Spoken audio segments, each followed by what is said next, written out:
Your mind is not your ally right now. It is a machine running out of control, churning through the same thoughts over and over again. What did they mean by that? What if it goes wrong? Why did I say that? What will happen tomorrow? What if I fail? You know the feeling. It starts with one thought.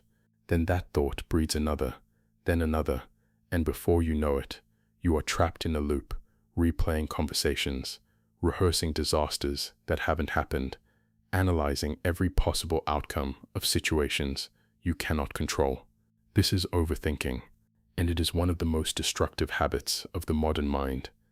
It disguises itself as productivity, as planning, as being responsible, but it is none of those things. It is a cage built by your own thoughts, and the Stoic philosophers understood exactly how to break free from it. 2,000 years ago, Epictetus identified the root cause of overthinking with surgical precision. He said, quote, "We suffer not from the events in our lives, but from our judgments about them." End quote. Read that again. We suffer not from events, but from our judgments about them. The thing keeping you up at night is not the situation itself. It is your interpretation of it. It is the story you are telling yourself about what it means, what could happen, what might go wrong. Your boss gave you a strange look. That is an event. Spending 3 hours convinced you are about to be fired. That is a judgment. Your partner was quiet at dinner. That is an event. Constructing an elaborate narrative about how they are unhappy and the relationship is ending. That is a judgment. The Stoics understood that between every event and your response, there is a space, and in that space lives your power.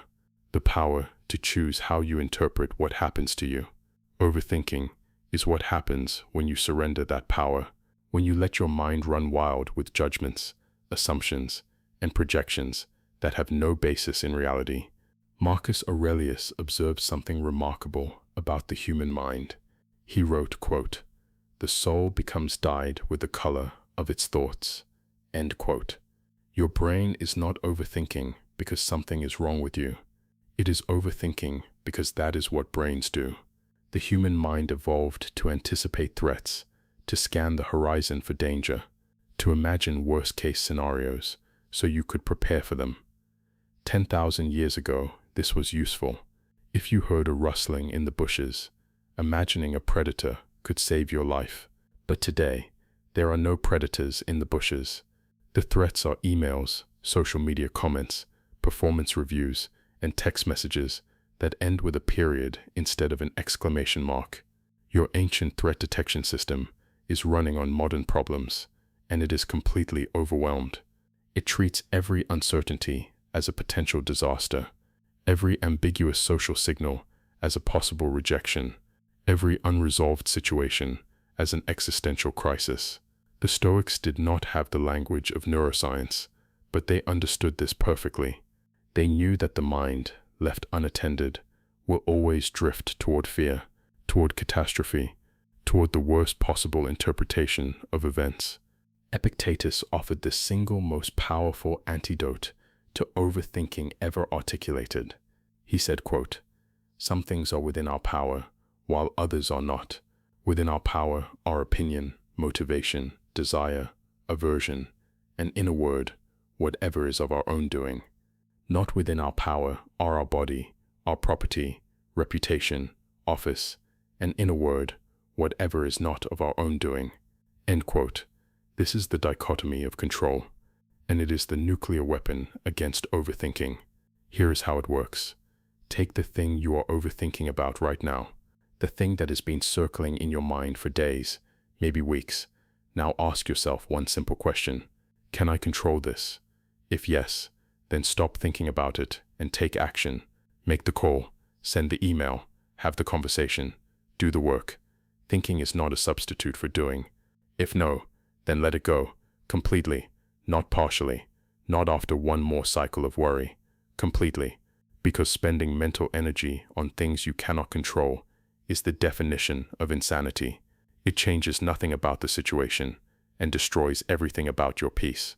Most of what you overthink falls into the second category. You cannot control what other people think of you. You cannot control the outcome of a job interview after you have left the room. You cannot control whether someone likes you. You cannot control the economy, the weather, other people's decisions, or the future. What you can control is your preparation, your effort, your integrity, your response. Focus there. Let everything else go. The Stoics had a practice that sounds counterintuitive, but is devastatingly effective. They called it premeditatio malorum, the premeditation of evils, and it is the opposite of what you might expect. Seneca wrote, quote, "We should project our thoughts ahead of us at every turn and have in mind every possible eventuality, instead of only the usual course of events." End quote. Wait, does this not encourage more overthinking? No, and here is why. There is a critical difference between overthinking and deliberate negative visualization.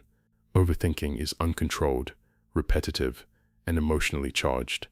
You cycle through the same fears without resolution, feeding your anxiety with each pass. Premeditatio malorum is controlled, purposeful, and resolved. You sit down, deliberately imagine the worst case, accept it, and plan your response. When you have already imagined the worst and decided you can survive it, there is nothing left to overthink. The fear loses its power because you have already faced it in your mind. You have already lived through the disaster and found yourself still standing. Try this. Whatever you are overthinking right now, ask yourself, what is the absolute worst that could happen? Now ask, could I survive that? The answer is almost always yes. And once you know you can survive the worst, the anxiety evaporates. Because anxiety is just uncertainty about whether you can handle what comes next. Remove the uncertainty, and you remove the anxiety. Marcus Aurelius wrote one of the most profound observations about overthinking in all of philosophy. He said, quote, "Never let the future disturb you. You will meet it, if you have to, with the same weapons of reason, which today arm you against the present." End quote. Overthinking is almost always about the past or the future. You replay what already happened, wishing you had done it differently, or you rehearse what might happen, trying to prepare for every possible outcome. But you almost never overthink the present moment. Right now, as you listen to these words, you are fine. You are breathing. You are alive. The catastrophe you have been imagining is not happening right now. It exists only in your mind, and your mind has confused the thought of the thing with the thing itself. Seneca put it bluntly. He wrote, quote, "There are more things likely to frighten us than there are to crush us. We suffer more often in imagination than in reality." End quote. How many of the things you have worried about in your life actually happened? 5%, 10%. And of those that did happen, how many were as bad as you imagined? Almost none. You have spent thousands of hours suffering through events that never occurred. That time is gone. You cannot get it back, but you can stop doing it now. The Stoics were not just philosophers. They were practitioners. They developed specific techniques to quiet the overthinking mind. Here are the ones that work. First, the evening review. Every night before bed, Marcus Aurelius would review his day, not to judge himself, not to spiral into regret, but to examine his actions calmly and learn from them. What did I do well? Where did I fall short? What can I do better tomorrow? This structured review gives your mind permission to stop circling. It provides the closure that overthinking desperately seeks. Second, journaling. Seneca wrote letters to himself constantly. There is something about putting thoughts on paper that strips them of their power. When a worry lives only in your head, it feels enormous, formless, overwhelming. But when you write it down, you see it for what it is, usually a sentence or two. A problem that, once stated clearly, often reveals its own solution. Third, the view from above. Marcus Aurelius would imagine looking down at the earth from a great height, seeing the vastness of time and space. From up there, your problems look very different. The argument with your coworker, the rejection email, the uncertain future, they are specks in an infinite landscape. This is not dismissing your problems. It is putting them in perspective. Fourth, physical action. The Stoics believed that the body and mind are deeply connected. When your mind is stuck in a loop, move your body. Walk, run, train, work with your hands. Physical action breaks the cycle of mental paralysis. It forces your attention into the present moment and away from the imagined future. There is one form of overthinking that deserves special attention. It is the overthinking that comes from the desire for perfection. You do not start the project because it might not be perfect. You do not send the message because you cannot find the perfect words.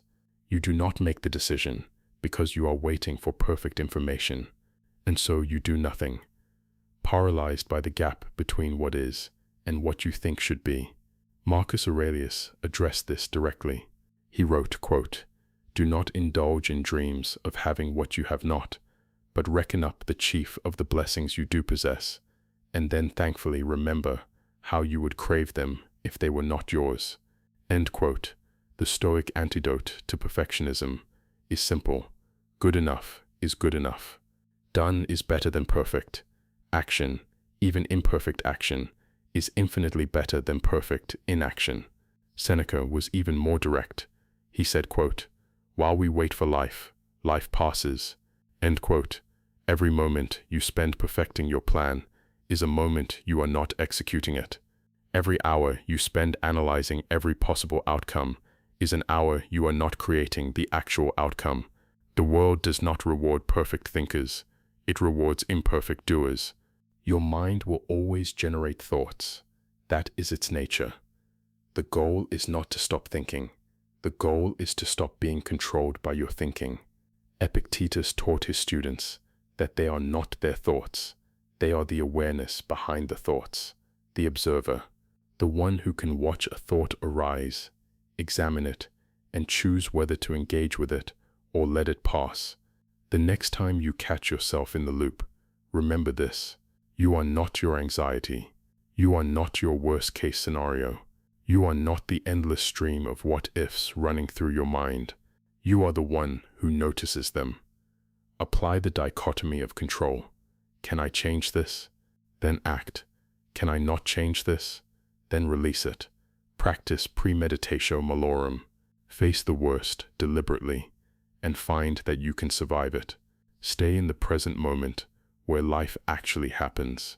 Marcus Aurelius ruled an empire while managing the same anxious mind you have. Seneca faced exile and death while teaching himself not to spiral. Epictetus lived as a slave and still found mental freedom. If they could quiet their minds under those circumstances, you can quiet yours under yours, not by fighting your thoughts, but by choosing which ones deserve your attention and letting the rest go. The loop ends when you decide it ends. Decide now.